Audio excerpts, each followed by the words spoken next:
2023 को भी एक पत्रकार वार्ता की थी, आपके सामने समझ की थी, और उसमें भी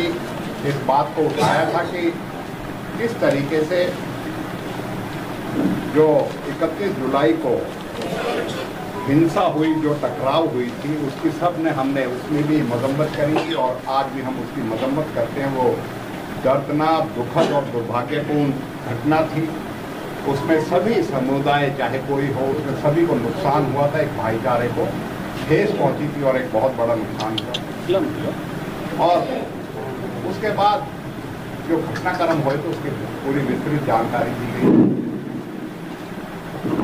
आज हम आपके बीच में ये कहना चाहते हैं कि हम पहले दिन से कह रहे हैं कि ये घटना सरकार की बदनीयती से, सरकार की अपनी कार्यकुशलता पे और सरकार की अपनी जो विफलता है, जिस घटना की पूर्ण जानकारी चाहे वो सीआईडी के माध्यम से थी, चाहे आप पत्रकारों ने दी थी, और जिस तरीके से हमने स्वयं कुछ अधिकारियों को आगाह किया था कि हालात जो है वीडियो और सोशल मीडिया के माध्यम से एक माहौल तैयार किया जा रहा है, चैलेंजबाजी दी जा रही है, और उसमें आप सबके सामने उनका नाम मैं बार बार लूं, चाहे वो मोनू मानेसर की बात करें, चाहे बिट्टू बजरंगी की बात करें, और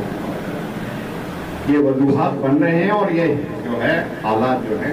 यात्रा निकले, लेकिन इसके लिए पुख्ता इंतजाम कर जाए। फेल तो हुई, इसमें जो दोषी है वो तो है सरकार, दोषी है सरकार का प्रबंधन और दोषी है हरियाणा सरकार की अपनी कानून व्यवस्था। लेकिन जिस तरीके से 31 जुलाई के बाद से, चाहे वो गिरफ्तारियों की बात हो, क्योंकि उसमें जान माल का नुकसान तो हुआ ही था, चाहे गिरफ्तारियों के बाद हजारों मकानों की बेगुनाहों के, और जिनका कोई इस विषाद में, इस दंगे में किसी मतलब नहीं था, और जिन शहरों में मतलब नहीं था, चाहे वो ताउडू का देख ले, चाहे पिनंगवा का देख ले, और अन्य स्थानों पे भी मतलब अतिक्रमण के नाम पे, नाजायज निर्माण के नाम पे उनको 8-8 साल पुराने नोटिस को हवाला देके उनके घरों को, हजारों बेगुनाहों के घरों को इन्होंने ध्वस्त किया, बड़ी बड़ी इमारतों को जो शहर में थी उनको करा, सिर्फ अपनी विफलता छुपाने के लिए और एक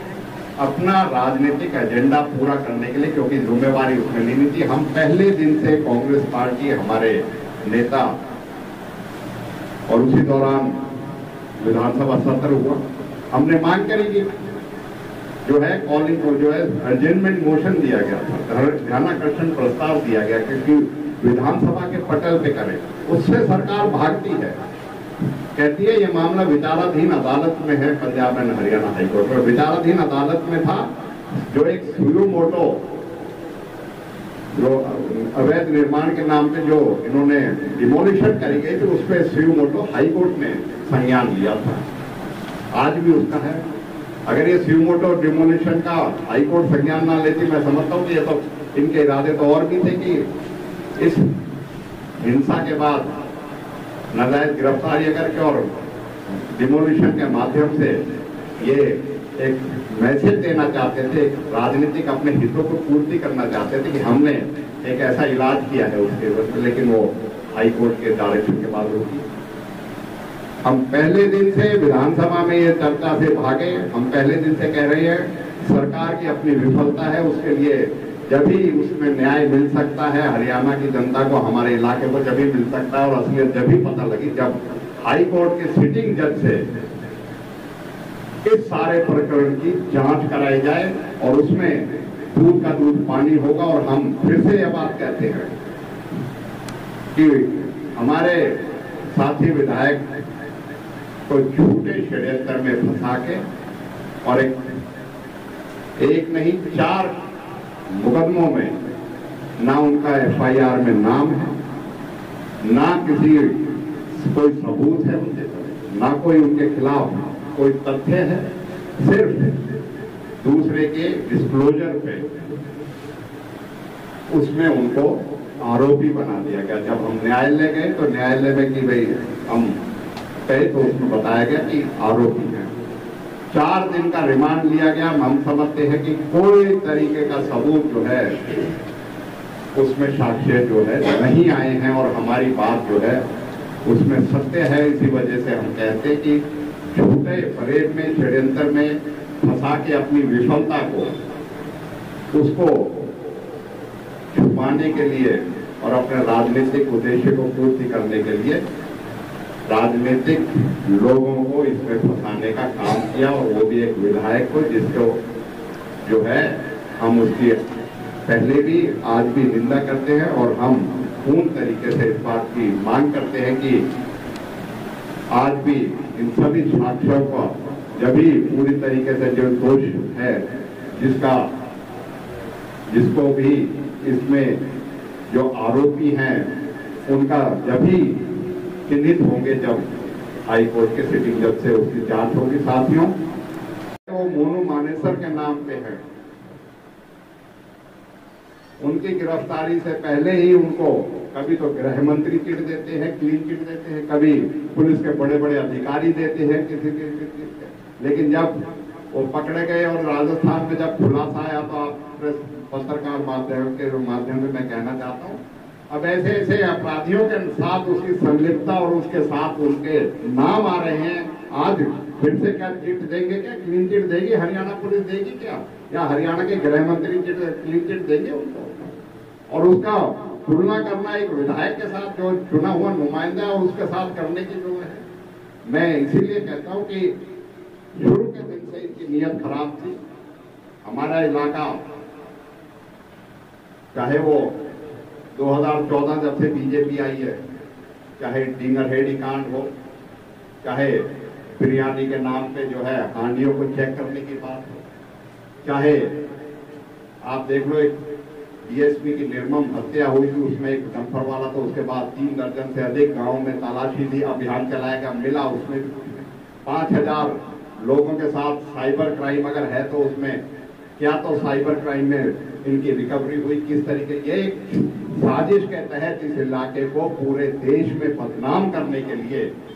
भारतीय जनता पार्टी की सरकार हमारे इलाके के भाईचारा और जो जिसके लिए हम जाने जाते हैं हमेशा से, चाहे वो बलबन की बात हो, चाहे मुगलों की बात हो, चाहे अंग्रेजों की बात हो, इस इलाके में देश के साथ मिलके, देशवासियों के साथ मिलके एकता का और यकजहती के एक ऐसा संदेश दिया है कि पूरे देश में ये इलाका बलिदानों, शहीदों के और वीरों के नाम से जाना जाता है। आज हम इस सब का विरोध करते हैं और हम एक बात का कहना चाहते हैं आपके माध्यम से, हम आपके साथ मिलके, अपने साथियों के साथ मिलके जो इनका ये षड्यंत्र है, जिस तरीके से ये नाजायज लोगों को फंसा रहे हैं, नाजायज हमारे विधायक को फंसा रहे हैं, उसके लिए जनता के साथ मिलके, अपनी पार्टी के साथ मिलके हम इस अन्याय के खिलाफ पूरी तरीके से अपने साथियों के साथ मिलके रणनीति तय करेंगे और इस लड़ाई को हम लड़ेंगे। हम अदालत में भी लड़ाई लड़ेंगे और जनता की अदालत में भी इस लड़ाई को लड़ेंगे। और क्योंकि ये फेलियर जो है, ये विफलता जो है, ये सरकार की विफलता है और इसको हमारे लोगों के ऊपर और हमारे उसके ऊपर इसको करने का जो है पूरा प्रयास किया जा रहा है, जिसको हम चाहे वो हमारे विधायक हो, चाहे हमारी पार्टी को बदनाम करने के लिए ये साजिश की जा रही है। हम उसका विरोध पहले भी किया है, आज भी करते हैं और आपके इस माध्यम से ये हम करेंगे। इसके साथ साथ इनकी गोल पट्टियां इसी बात से खुलती है कि ऐसे ऐसे लोगों पे इन्होंने आरोपी बनाया हुआ है। जो नासिर जुनैद हत्याकांड में जो कंप्लेनेंट है, जिसकी नाम से एफआईआर दर्ज हुई है, 136 नंबर मुकदमे में नगीना में, उसमें 1 नंबर पे उसका जो है उसको आरोपी बनाया हुआ है। इस बात से पता लगता है 62 साल का वो आदमी हमसे आके मिला था, उसको भी आरोपी बनाया। इनकी इतनी नकली और इतनी झूठी एफआईआर और इनके मुकदमे है कि उसकी पोल इसी बात से बोलती है। 62 साल का नासिर जुनैद हत्याकांड का जो कंप्लेनेंट है, उसका नगीना में जो है 136 नंबर एफआईआर में उसको नामजद सारे आरोपी हरियाणा के हैं, एक लाइन में आता है, उसका नाम दे दिया जाता है। तो ये मैं कहता हूँ, ये इनकी सच्चाई का आप देख सकते हो, अंदाजा लगा सकते हो कि निर्दोषों को फंसाने का किस तरीके से इन्होंने कर रहा है। इसी के साथ साथ हमने जब ये विधानसभा सत्र में डीजी से बात करी थी, डीजीपी से, कि नाजायज ऐसी तरीके से हो रही है, तो डीजीपी से अभी फिलहाल जब फिर से बात करी, जब ये सारी घटनाक्रम हुआ हमारे विधायक के साथ, तो डीजीपी ने हमें बताया कि हमने उच्च अधिकारियों की एक कमेटी बनाई है, जिससे जो है दोषियों को, निर्दोषों को चिन्हित करने के लिए हर एक मुकदमे में उसमें करेंगे। लेकिन हम ये मानते हैं, जब इनकी कथनी करनी में इतना बड़ा अंतर है और जब इनकी बुनियाद ही झूठ और फरेब पे है, तो मैं नहीं समझता कि कोई भी कमेटी बनाए तो उसमें किसी को इंसाफ मिलेगा, क्योंकि इसमें अब इंसाफ तो एक ही तरीके से मिल सकता है कि हाई कोर्ट के सिटिंग जज के माध्यम से जो है ये सारे 31 से पहले जो वजूहात थे और जो दोषी थे उनको 31 से पहले की किसी मुकदमे में कोई दोषी नहीं बनाया गया। मोनू मानेसर और बिट्टू बजरंगी को जो है तो उस बाद के मुकदमों में मतलब जो है इन्होंने दोषी बनाया। तो ये क्या निष्पक्ष जो है जांच करेंगे और किसको दोषारोपण करेंगे? हमारे जो है रिमांड पेपर में भी जो आए हैं उसमें भी जो है इस बात के कोई सबूत नहीं मिला कि हमारे विधायक के खिलाफ कोई ऐसे सबूत मिले हैं। तो इसी बात को कहने के लिए आपके बीच में हम आए थे। साथियों, इस इलाके को तो जरूरत थी रोजगार की, इस इलाके को जरूरत थी शिक्षा की, स्वास्थ्य की, इस इलाके को जरूरत थी पानी की, लेकिन सब चीजों से 248 से सड़क की जरूरत थी, लेकिन उन सब चीजों से इन्होंने विफलता तो है वो दी तो कोई नहीं, लेकिन हमें इस लड़ाई में उलझा दिया अपने राजनीतिक फायदे करने के लिए। और मैं आपके माध्यम से ये भी कहना चाहता हूँ, जिस भी भाई का नुकसान हुआ इस दंगों में, इस सरकार ने, हमने पहले भी कहा, किसी का अभी तक नुकसान की भरपाई करने का इन्होंने कोई नहीं किया। बस अभी तक किसी की कोई नुकसान भरपाई। तो ये हम तो ये कहते हैं कि